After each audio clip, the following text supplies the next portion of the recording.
वक्त 8 बजे की हेडलाइंस के साथ मैं हूँ आपकी होस्ट लैला इकबाल।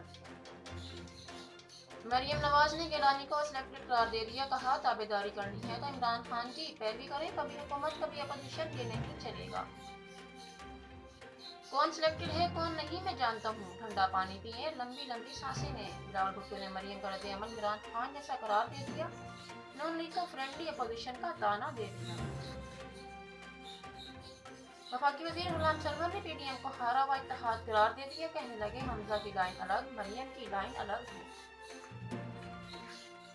जो कारकर्दगी नहीं दिखाएगा घर जाएगा, वजीर आज़म बाज़ वज़रा की कारकर्दगी से मुतमईन नहीं। किसी की ख्वाहिश पर पीडीएम से नहीं निकाला जा सकता, पीपल्स पार्टी के सेक्रेटरी जनरल नय्यर बुखारी ने सरबराही इजलास बुलाने का मुतालबा कर दिया। कराची शाहराह फैसल पर हक दो कराची रैली की तैयारियां मुकम्मल, रैली का आगाज कायदाबाद से होगा, गवर्नर हाउस पर धरना दिया जाएगा, शाहराह फैसल पर इस्तकबालिया कैंप लगा दिया गया।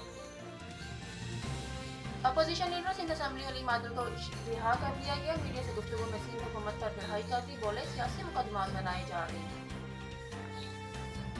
स्टेट बैंक ऑर्डिनेंस पाकिस्तान की खुदमुख्तारी पर हमला करा, पेट्रोल बहरान का जिम्मेदार मामले खसूसी नहीं पूरी काबीना थी, बिलावल भुट्टो जरदारी ने वजीर आज़म समेत पूरी काबीना के इस्तीफे का मुतालबा कर दिया। और डेरा इस्माइल खान में दुश्वार ट्रैक पर रेस, टॉप कैटेगरी में साबज़दा फखर सबसे आगे, खवातीन में कृष्णा पटेल ने मैदान मार लिया।